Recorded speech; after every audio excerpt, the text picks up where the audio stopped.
तो hello friends, welcome to Exampur. तो मैं कुलजीत आज फिर आपका द हिंदू एडिटोरियल डिस्कशन में स्वागत करता हूं। तो दोस्तों, ये है 23 अगस्त 2019 और ये हमारी हिंदू एडिटोरियल की सेकंड क्लास है। ठीक है दोस्तों, अब देखिए क्लास शुरू करने से पहले कुछ बच्चों की क्वेरीज आई थी। ठीक है, जैसे कि कुछ बच्चों की क्वेरीज थी, उसके ऊपर सबसे पहले डिस्कस कर लें। ठीक है दोस्तों, देखिए सबसे पहले तो मैं आपको ये बता दूं कि ये क्लास यूपीएससी, स्टेट पीसीएस और अदर एग्जाम्स के लिए है। ठीक है दोस्तों, इसमें बच्चों का क्वेश्चन था कि ये क्लास क्यों इंपॉर्टेंट है, तो इसके ऊपर सभी के ऊपर जो क्वेश्चन आए थे उनके ऊपर बात करते हैं। ठीक है दोस्तों, तो सबसे पहले तो बात करें कि देखिए किसी एक बच्चे का क्वेश्चन आया था कि ये क्लास किस लिए है। देखिए यूपीएससी में आप मेंस देते हैं, ठीक है दोस्तों, आप आईएएस की तैयारी करते हैं, आईपीएस की तैयारी करते हैं, आप पीसीएस की तैयारी करते हैं, ठीक है, आप एसएससी में मेंस देते हैं, इन सब में ये काम आता है। और भी कई अदर्स एग्जाम है, जैसे बैंक में भी आपको आंसर राइटिंग करनी पड़ती है, तो उसमें भी आपको ये काम आएगा। ठीक है, नॉलेज भी बढ़ाएगा। और देखिए कुछ बच्चों का काम आता है कि हम नोट्स कैसे बनाएं। देखिए मैं आपको पूरा का पूरा टॉपिक बता रहा हूँ। ठीक है, मैं आपको जो भी आर्टिकल आया है किसी टॉपिक पे आएगा, सबसे पहले मैं आपको टॉपिक बताऊंगा, टॉपिक क्या है, तो आप अपने हिसाब से उस पर नोट्स बनाइए। ठीक है, टॉपिक बना दिया, फिर आप मेरी पूरी एक पूरा का पूरा मैं एक उठाऊंगा मैटर की मुद्दा क्या है, उस मुद्दे में मैं 2-4 बातें करूंगा। आप सभी बातों का मोटा मोटा कम से कम शब्दों में लिखने की कोशिश कीजिए। ठीक है दोस्तों, अगर स्टार्टिंग में मुश्किल होगा लेकिन धीरे धीरे ईजी हो जाएगा। और एक और बच्चों का क्वेश्चन आया था कि इसमें किस तरह से समझाओगे। देखिए मैं कोई भी टॉपिक समझाता हूँ, अगर तो वो टॉपिक आसान है, मुझे लगता है कि बच्चे आसानी से समझ लेंगे, तो मैं उसकी हिस्ट्री में ज़्यादा नहीं जाऊँगा, या फिर कुछ ऐसे वर्ड्स आते हैं, या फिर कुछ ऐसी, जैसे कल इंटीग्रेटेड स्टाफ कमेटी की बात हुई थी, तो ऐसी कोई चीज़ें आती हैं जिसके बारे में बच्चों को नहीं पता, उसके बारे में थोड़ी उसकी हिस्ट्री में जाना पड़ता है, तो वो ज़रूरी है। कुछ बच्चे कह रहे थे ज़्यादा लंबा मत खींचो। देखिए ऐसी चीज़ें नहीं बताएंगे तो आपको टॉपिक समझ ही नहीं आएगा। ठीक है, उसके बाद कुछ पॉइंट्स आ जाते हैं जिसको डिफाइन करना जरूरी होता है, और कुछ आर्टिकल तो होते हैं जो बहुत लंबे जाते हैं, कुछ होते हैं जो बहुत छोटे चले जाते हैं, तो ये डिपेंड करता है। तो ये हो गया।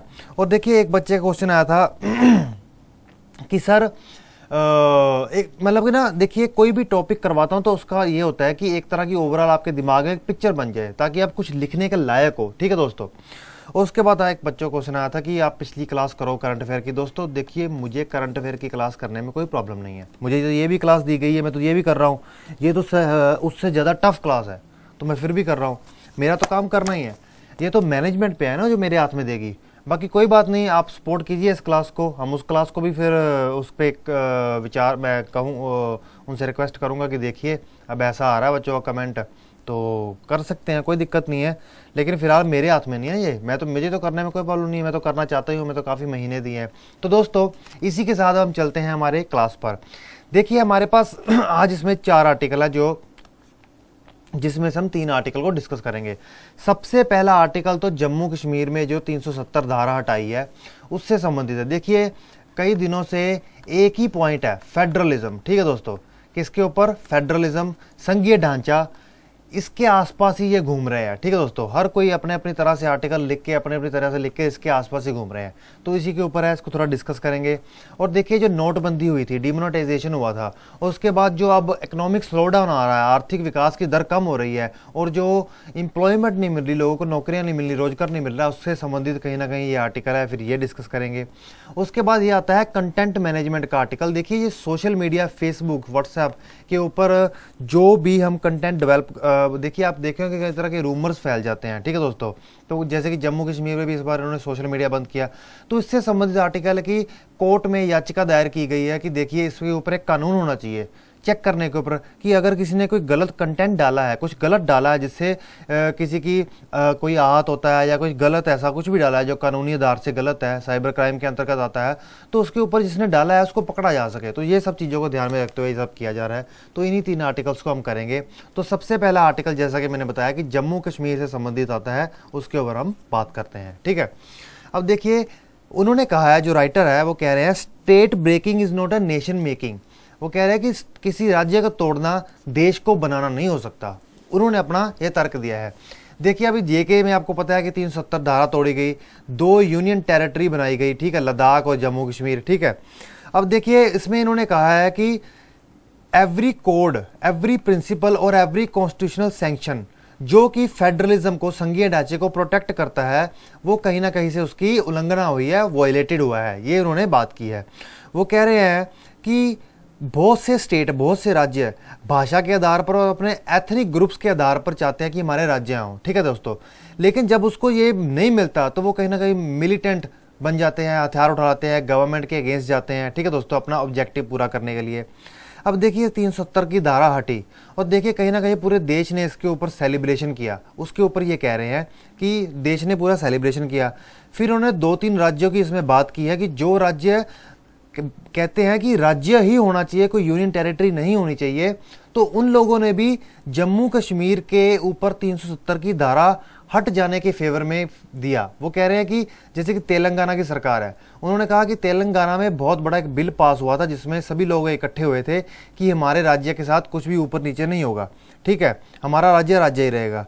इसके ऊपर भी उन्होंने अपनी बार में कहते हैं उन्होंने ये बात की और जम्मू कश्मीर के बारे में उन्होंने अगेंस्ट बिल वोट दी, ठीक है दोस्तों, राज्यसभा में।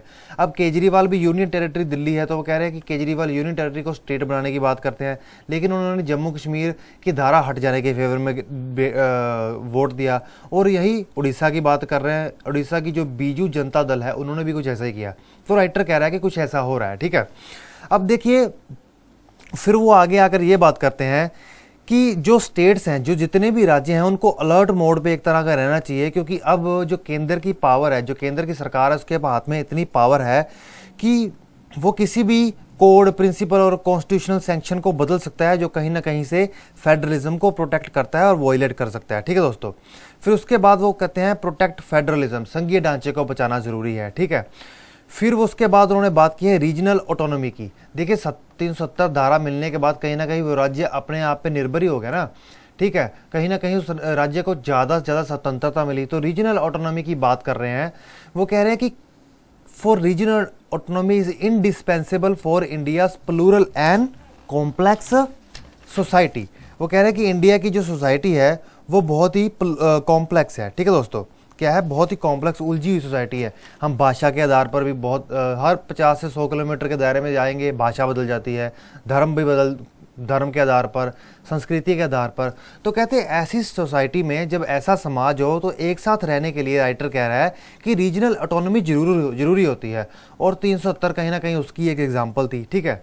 तो हम चलते हैं आगे, देखते हैं कि राइटर क्या कह रहा है। फिर यहाँ पर उन्होंने बात की है इशू ऑफ को एग्जिस्टेंस, एक साथ रहने की बात, ठीक है, चाहे वो किसी भी आधार पर हो, चाहे वो भाषा के आधार पर हो। अब देखिए उन्होंने एक छोटी सी एग्जांपल दी, बर्लिन वॉल इन 1989 में जो कोलैप्स हुई थी उसके ऊपर। ये एक बहुत बड़ा हिस्टोरिकल मुद्दा है, इसके ऊपर हम ज़्यादा नहीं जाएंगे। उन्होंने कहा है, उन्होंने कुल मिला के ये समझाने की कोशिश की है कि बहुत से देश तबाह हो गए और बहुत से उस तबाह हुए देशों में से बहुत से नए देश निकल के आए। और ये देश तबाह होने का कारण क्या था? Civil war, ethnic cleansing.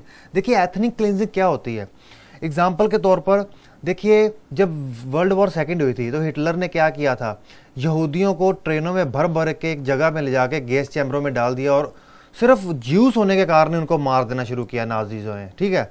तो इसी के हिसाब से उन्होंने कहा एथनिक क्लिनजिंग। जेनोसाइड, जेनोसाइड क्या होता है कि जब कोई ग्रुप ऑफ पीपल किसी आम लोगों के ऊपर जाके उनका हत्याकांड करते हैं, जैसे दिल्ली 1984 में सिखों के साथ किया गया, ठीक है दोस्तों। तो कुछ ऐसा। और दोस्तों इसी के साथ उन्होंने ऐसी बहुत सी एग्जांपल्स कोट भी है जिसमें बहुत सी सेपरेटिस्ट मूवमेंट चल रही हैं जो अपनी रीजनल ऑटोनॉमी की बात कर रहे हैं, जिसमें हमारे देश की नागास बोडोस की बात की है, फिर पाकिस्तान में बलूचिस्तान की बात की है, जॉर्जिया में, यूनाइटेड किंगडम, कनाडा में, हर जगह में कहीं ना कहीं इस तरह की मांगे चल रही हैं।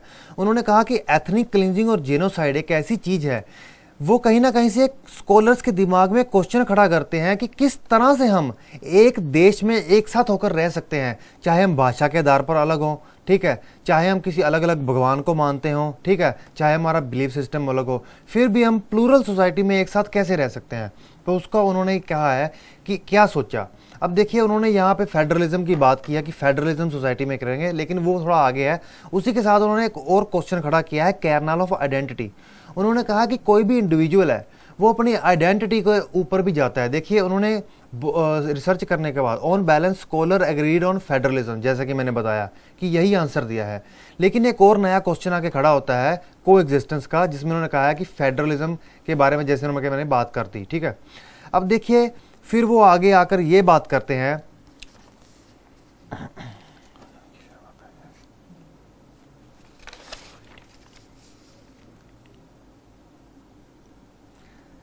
कैरनाल ऑफ आइडेंटिटी में वो ये बात करते हैं कि क्वेश्चन ऑफ को एग्जिस्टेंस की बात करते हैं, जिसमें वो कहते हैं कि फेडरलिज्म होना चाहिए। फिर वो बात करते हैं कि फेडरलिज्म ही जो संघीय ढांचा है वही एक तरह का एंटीडोट है सेंट्रलाइजेशन का। देखिए सेंट्रलाइजेशन, केंद्रीयकरण क्या होता है कि देखिए ये बहुत सारे राज्य हैं और एक केंद्र की सरकार है और सारी ताकत केंद्र की सरकार में हो। और फेडरलिज्म आपको आसानी से समझा रहा हूँ। और फेडरलिज्म क्या होता है कि कुछ ताकतें केंद्र के पास होती है और ज़्यादातर ताकतें अलग अलग राज्यों के पास दे दी जाती हैं। ठीक है दोस्तों, ये फेडरलिज्म हो गया।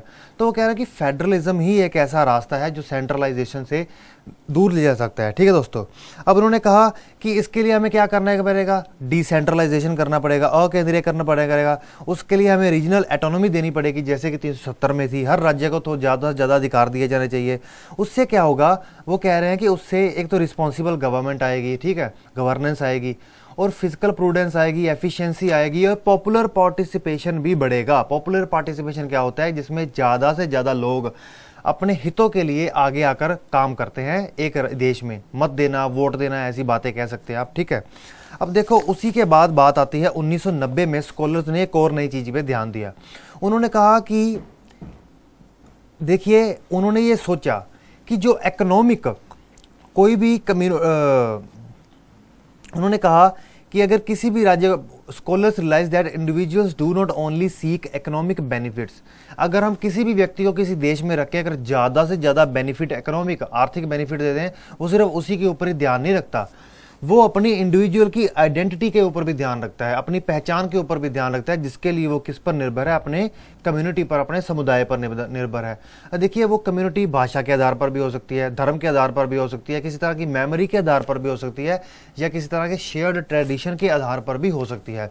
तो हर व्यक्ति अपनी ट्रेडिशन की तरफ जाता है। जैसे देखिए हमारा तो कम्युनिटी से भरा है, यहाँ पे मराठी हैं, गुजराती हैं, बिहार के हैं, ठीक है दोस्तों, साउथ के लोग अलग आ जाते हैं, ठीक है, और पंजाबी हो जाते हैं, तो ये सब चीज़ें आ जाती हैं। ठीक है दोस्तों, अब देखिए उसी के ऊपर ये खुलकर बात करके बोल रहे हैं कि देखिए अभी वही बात होगी कि भाषा के आधार पर, धर्म के आधार पर, ट्रेडिशन के आधार पर। ठीक है, अब देखिए जो भी वो कहते हैं कम्युनिटी से कोई जुड़ा हुआ आता है, वो उसके जन्म के आधार पर ही तय होता है कि वो कौन सी कम्युनिटी से बिलोंग करता है, और उसी को वो अपनी आइडेंटिटी मान लेता है, अपनी पहचान मान लेता है, और उसी कम्युनिटी के में रहकर वो सब कुछ सीखता है। ठीक है दोस्तों, अब देखिए इस दुनिया में जो लोग हैं वो स्ट्रगल फॉर मटेरियल, कुछ इन चीज़ों मटेरियलिज्म की तरफ भाग रहे हैं। ठीक है दोस्तों, मटेरियलिज्म क्या होता है कि हमें कार चाहिए, गाड़ी चाहिए, बड़ा घर चाहिए, मटेरियलिज्म ही होता है। सभी लोग उसी तरफ भाग रहे हैं। ठीक है, उसी के साथ भी वो अपनी आइडेंटिटी देखते हैं। तो कहता है इसी चीज़ पर हमारी पूरी की पूरी ह्यूमन हिस्ट्री डिपेंड करती है। ठीक है दोस्तों, अब देख लीजिए जहाँ पर भी आप किसी भी कम्युनिटी में आकर किसी भी कम्युनिटी के साथ अत्याचार करेंगे तो वो कम्युनिटी उठ खड़ी होती है और उसके अंतर्गत एक बहुत बड़े बड़े कॉन्फ्लिक्ट खड़े हो जाते हैं। इतिहास में तो युद्ध भरे हुए हैं, एक कम्युनिटी पर अटैक करते हैं तो दूसरी कम्युनिटी जवाब देती है। तो इसी से संबंधित वो बात कर रहे हैं। तो फिर उन्होंने यहाँ कहा कि अगर आप किसी कम्युनिटी का बुरा करते हैं, उसका लॉस करते हैं, तो तभी एक स्ट्रगल शुरू होती है, उसको जो कि सिविल वॉर भी कह सकते हैं। ठीक है दोस्तों, तो उससे उत्पन्न होते हैं नए देश। ठीक है, अब वो कह रहे हैं कि ह्यूमन हिस्ट्री जैसे कि मैंने बताया कॉन्फ्लिक्ट से भरी हुई है। अब उन्होंने कहा है कि जो कम्युनिटी होती है, कम्युनिटी को एक ही चीज़ से थ्रेट है। वो कह रहे हैं एक ही इंस्टीट्यूशन थ्रेट है, वो क्या है, नेशन स्टेट। ठीक है दोस्तों, वो कह रहे हैं नेशन स्टेट बना लीजिए। नेशन स्टेट क्या हो गया, जिसमें एक केंद्रीयकरण कुछ ज़्यादा हो जाएगा। ठीक है दोस्तों, तो कह रहे हैं इससे फिर बात नहीं बनेगी, हमें फेडरलिज्म की तरफ ही जाना पड़ेगा, हम नेशन स्टेट की तरफ नहीं रह सकते, क्योंकि नेशन स्टेट सीधा का सीधा कम्युनिटी का एनिमी है, और जो कम्युनिटीज़ हैं वो नेशन स्टेट के अगेंस्ट ही बोलती रहेंगी। ठीक है, और कहीं ना कहीं फिर देश का टूटना तो लाजमी हो जाता है इसी स्थितियों में, जब सिविल वॉर हो जाए।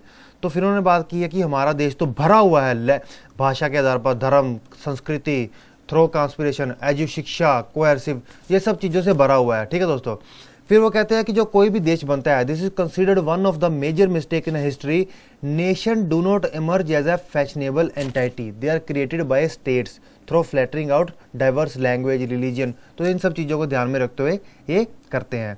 अब देखिए उसी के बीच में वो एक श्रीलंका की एग्जांपल देते हैं, जिसमें उन्होंने कहा कि एक तरह की छोटी सी वॉर हुई, ठीक है, क्योंकि उन्होंने नेशन स्टेट बनाने की कोशिश किया।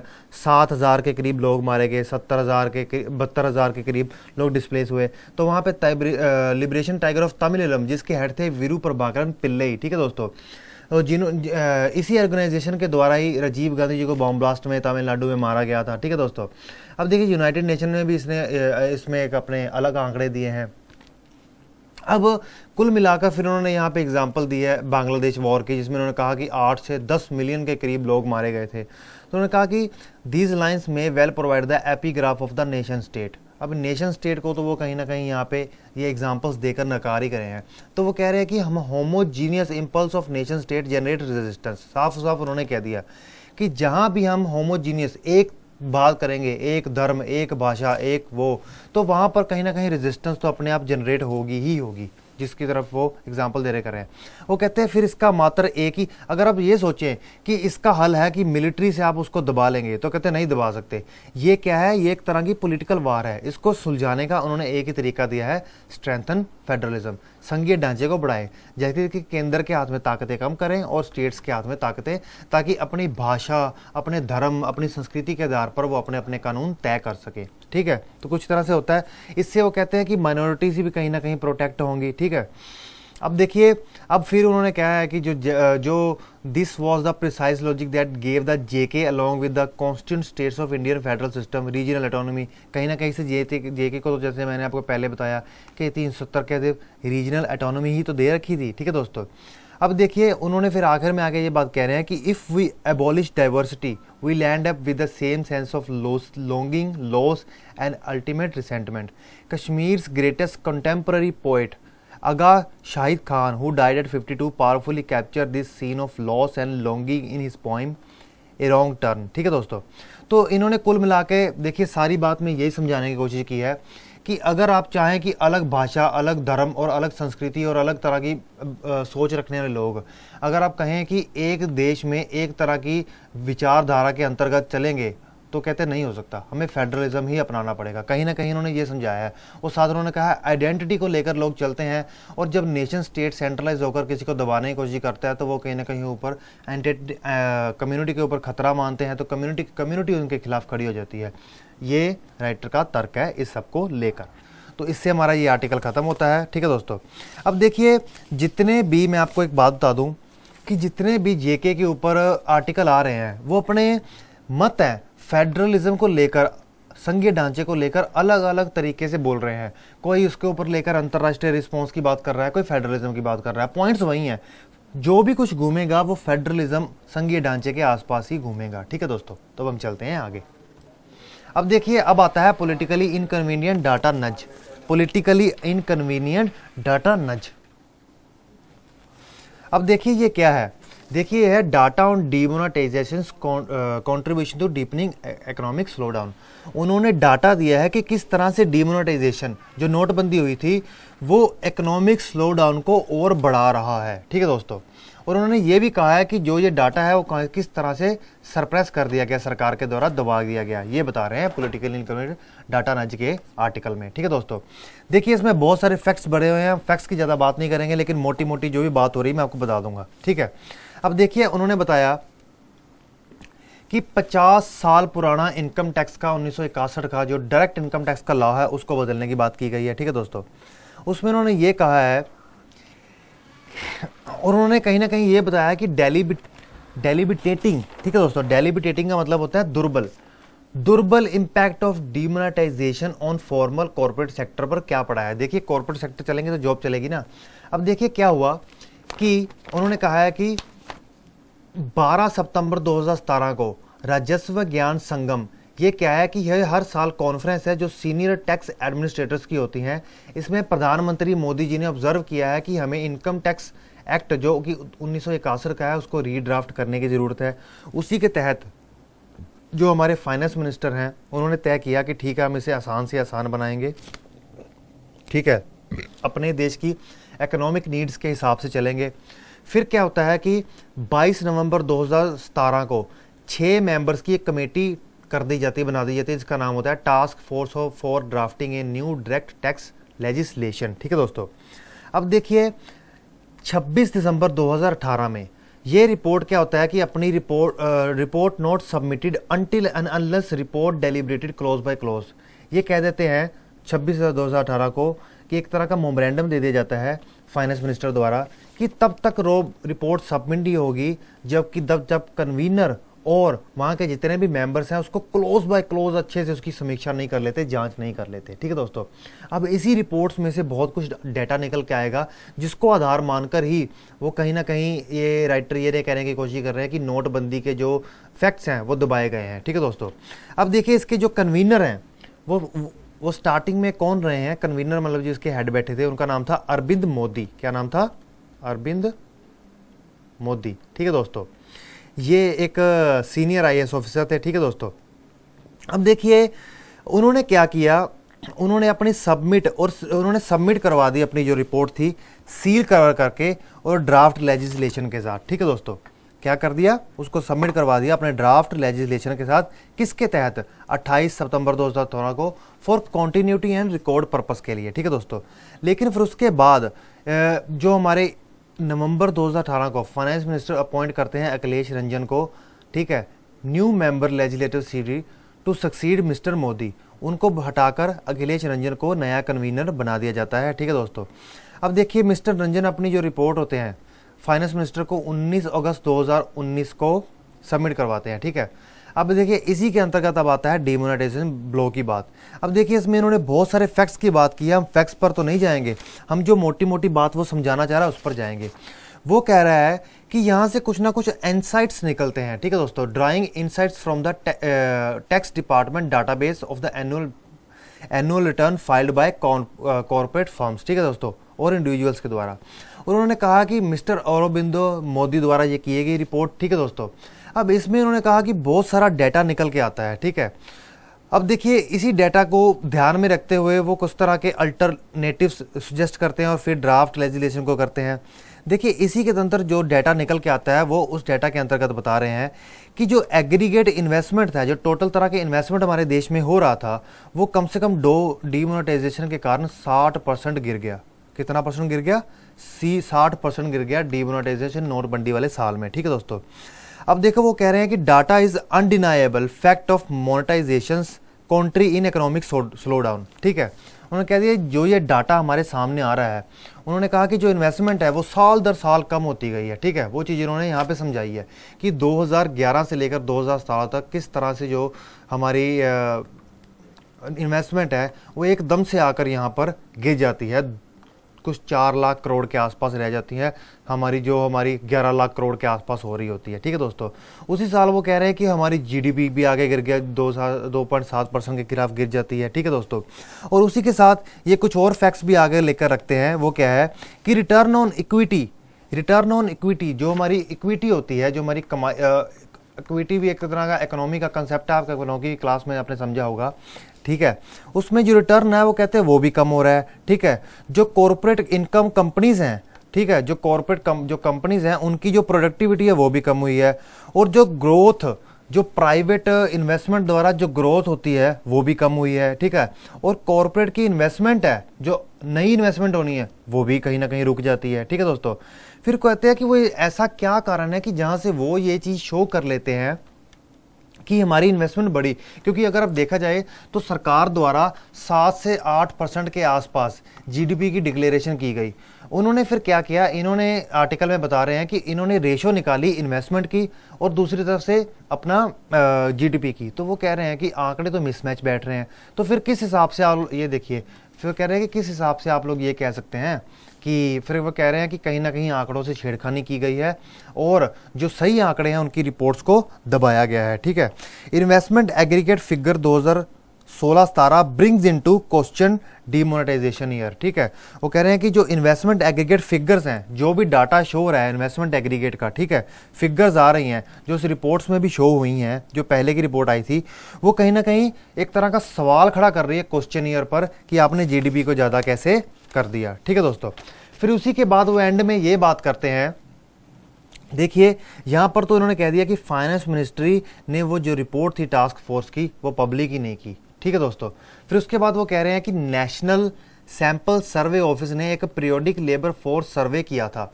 इस सर्वे के अंतर्गत उन्होंने ये कहा था कि जो अनएम्प्लॉयमेंट है, जो बेरोजगारी है, वो 45 साल की दर में सबसे ज़्यादा होगी। ठीक है दोस्तों, और फिर इसके जो फैक्ट हैं नेशनल स्टैटिस्टिक्स कमीशन ने ड्यूली चेक किए और क्लियर किया कि हाँ ये बिल्कुल सही कह रहे हैं, लेकिन सरकार ने इसको प्रॉपरली तौर पर चैलेंज किया। और इनकी जो रिपोर्ट्स हैं वो भी कब निकल के आई, 2019 के इलेक्शंस के बाद।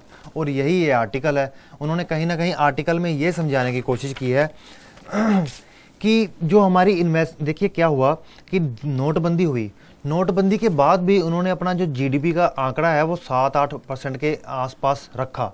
उन्होंने कहा कि ये किस आधार पर रख दिया, इन्वेस्टमेंट भी गिरी, कॉर्पोरेट की प्रोडक्टिविटी भी गिरी, बेरोजगारी भी बढ़ी है, तो फिर ऐसा क्या हो गया। तो कहीं ना कहीं इस रिपोर्ट को, जो टास्क फोर्स की जो पहली रिपोर्ट है उसको आधार मानते हुए और कुछ आंकड़ों को ध्यान में रखते हुए इन्होंने कंपैरिजन करके ये सारी बात बताई है। ठीक है दोस्तों, तो अब हम चलते हैं हमारे अगले आर्टिकल पर। ये आर्टिकल वैसे इतना इंपॉर्टेंट नहीं था, लेकिन जो इकोनॉमी वाले बच्चे हैं उनके लिए ये बहुत इंपॉर्टेंट हो जाता है। अब आता है कंटेंट मैनेजमेंट। ठीक है दोस्तों, अब देखिए कंटेंट मैनेजमेंट का आर्टिकल है, ये आर्टिकल किस चीज़ के ऊपर है जरा ये देख लें। देखिए एक जो फेसबुक होता है, ट्विटर होता है, व्हाट्सएप होता है, वहाँ पर क्या होता है कि अक्सर हमने देखा होगा कई बार कि गलत मैसेजेस वायरल हो रहे होते हैं। ठीक है, और रूमर्स फैलना भी है, कई तरह से कई बार स्थितियाँ भी खराब होती हैं। और कई बार ऐसा आपने अक्सर न्यूज़ में सुना होगा कि इस जगह पर स्थिति खराब होने के कारण इंटरनेट कनेक्शन को बंद कर दिया गया, फ़ोन कॉल्स को बंद कर दिया गया, मैसेजेस को बंद कर दिया गया। तो इसी चीज़ को ध्यान में रखते हुए बहुत सारा गलत कंटेंट सोशल मीडिया प्रोफाइल्स पर डाल दिया जाता है, तो उसी को ध्यान में रखते हुए ये सारा का सारा आर्टिकल है। तो अब आती है कंटेंट मैनेजमेंट की बात। देखिए इसकी हेडलाइन उन्होंने ये कही है कि कोर्ट को, गवर्नमेंट को ज़्यादा प्रेशर नहीं देना चाहिए, उसको समय देना चाहिए बैलेंस रेगुलेटरी रजीम को जो कि कंटेंट डेवलपर के लिए है, लेके ऑनलाइन कंटेंट के लिए लेके आए। ठीक है दोस्तों, देखिए ऐसा क्या हुआ कि सुप्रीम कोर्ट में एक सबमिशन की गई है तमिलनाडु सरकार के बिहाफ पर कि सोशल मीडिया प्रोफाइल्स हैं जो कि रजिस्टर्ड यूजर हैं वो आधार के साथ लिंक कर दिया जाए। क्यों लिंक कर दिया जाए, क्योंकि ये पता चल जाए कि कौन गलत कंटेंट डाल रहा है, स्टार्ट कहाँ से हुआ। ठीक है दोस्तों, फिर उन्होंने ये कहा कि division bench of Madras high court है जो, वो भी कहीं ना कहीं से 2 रिट पिटिशंस को इसके ऊपर पहले ही सुन रहा है, लेकिन उन्होंने इसमें कोई ज़्यादा आइडिया को ज़्यादा मतलब मेरिट नहीं दे रहे हैं, तो इसी की वजह से। लेकिन फिर भी bench has during the hearing observe that, उन्होंने ये कहा है कि सुप्रीम कोर्ट के डिसीजन के आधार पर कि जो आधार है, वो जो आधार का 12 नंबर का डिजिट है वो सिर्फ 2 चीज़ों के लिए यूज़ किया जाएगा, जैसा कि सुप्रीम कोर्ट की जजमेंट थी आधार के ऊपर, सब्सिडीज़ के लिए और वेलफेयर बेनिफिट्स के लिए।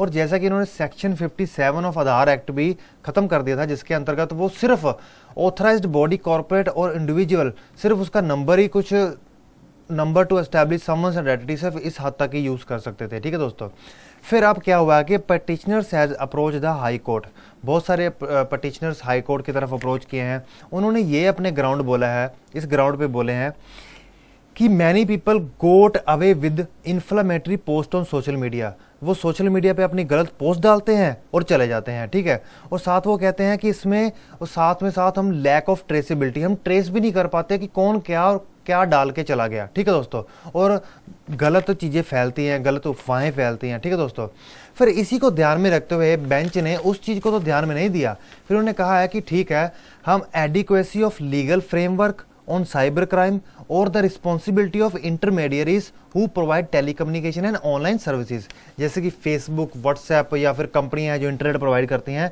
इनकी जो रिस्पॉन्सिबिलिटी है इसके ऊपर समीक्षा करेंगे, और साथ में जो कानून बना है साइबर क्राइम के ऊपर इसकी भी समीक्षा करेंगे। ठीक है दोस्तों, अब देखिए इसके आगे क्या होता है कि स्टेट गवर्नमेंट मतलब 2 और स्टेट गवर्नमेंट के जो हाई कोर्ट्स हैं उनमें भी सिमिलर केस चल रहे होते हैं। तो अलग अलग जगह पर केस चलने के कारण जो फेसबुक, व्हाट्सएप, ट्विटर जैसी कंपनियां हैं वो कह रही हैं कि जो आप केस है ना वो एपेक्स कोर्ट को, अपने से ऊपर वाले कोर्ट को ट्रांसफर कर दीजिए, ताकि जजमेंट में किसी तरह का कॉन्फ्लिक्ट ना आए। ठीक है दोस्तों, तो ये चीज़ आगे बढ़ती है। तो सुप्रीम कोर्ट ने अभी तक मतलब ये जो क्वेश्चन खड़ा होता है कि ट्रांसफ़र किया जाए केसेस को और ना किया जाए, जैसा कि उन्होंने कहा केसेस एपेक्स कोर्ट को ट्रांसफ़र कर दो हाई कोर्ट से, उससे सुप्रीम कोर्ट को।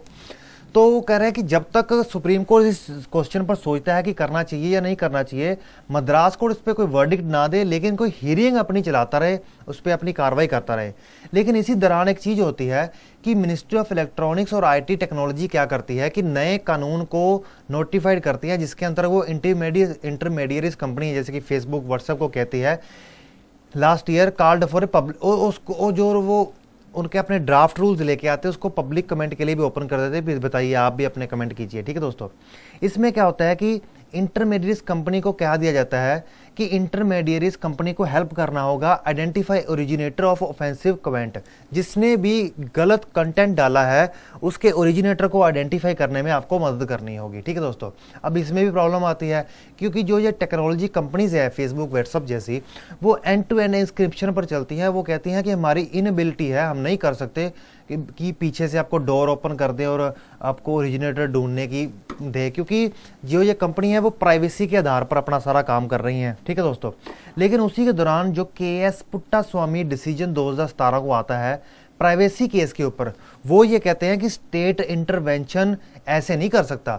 अगर स्टेट को, अगर किसी राज्य को इंटरवेंशन करना है ऑनलाइन कंटेंट को चेक करने में, तो वो कहीं ना कहीं जो एक जजमेंट पास की गई है, regulation of online content has to pass the test of proportionality.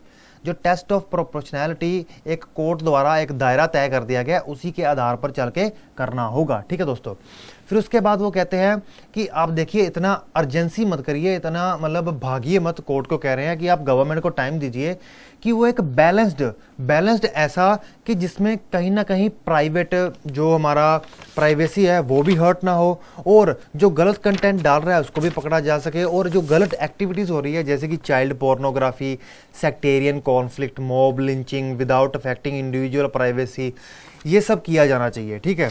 अब इसी के ऊपर उन्होंने आखिर में तो यही कह रहा है कि the balance must be right between protecting privacy भी बचनी चाहिए, और साथ में अलाउ करना चाहिए स्टेट को कि जो ऐसे क्राइम्स है उसको कर्ब कर सके। बस यही आर्टिकल है। अब देखिए, आर्टिकल में कुल मिला के उन्होंने यही समझाना चाहा है कि जो ऑनलाइन गलत कंटेंट डालते हैं उसके लिए सुप्रीम कोर्ट में कई लोगों ने पिटीशन डाले कि आप आधार से लिंक कीजिए। अब देखिए, वो कह रहे हैं कि आधार से लिंक तो कर दें, लेकिन उसके लिए भी कुछ कानून तय करने होंगे क्योंकि प्राइवेसी हर्ट होती है। अब कंपनीज भी कह रही हैं कि अलग अलग जगह पर कोर्ट केस चल रहे हैं, आप एक जगह पर ले जाइए। अब उसमें भी कंपनीज कह रही हैं कि हमारी जो मतलब रूल्स और रेगुलेशन है उसके भी एंड टू एंड एन्क्रिप्शन के अंदर हम अब किस तरह से हम बैकडोर दे दें सरकार को कि वो आगे चेक कर सकती है कि किसने ये किया है। अब देखिए, ऊपर से फिर केएस पुट्टास्वामी की रेगुलेशन भी आती है प्राइवेसी केस पर, जिन्होंने वो कहा है कि टेस्ट ऑफ प्रोपोर्शनैलिटी के आधार पर जो कोर्ट ने तय की है, स्टेट इंटरफेयर कर सकता है, सीधा इंटरफेयर नहीं कर सकता इस तरह से, ठीक है दोस्तों। फिर उसके बाद कुल मिलाकर वो एंड में यही कह रहे हैं कि एक तरह का बैलेंस रगीम होना चाहिए कि किसी की प्राइवेसी भी हट ना हो और जो काम गलत कर रहे हैं उनको भी पकड़ा जाए। तो यही कुल मिला के आर्टिकल है, ठीक है दोस्तों। मतलब आर्टिकल में अगर देखा है तो एक तरह का बैलेंस रिव्यू भी है, ठीक है दोस्तों। तो अपना आप इस पर फीडबैक दीजिएगा और लाइक, शेयर, सब्सक्राइब जरूर कीजिएगा, ठीक है। अब देखिए, इसी के साथ मैं आपका एग्जामपुर में आने के लिए थैंक्स करता हूँ। Okay friends, bye.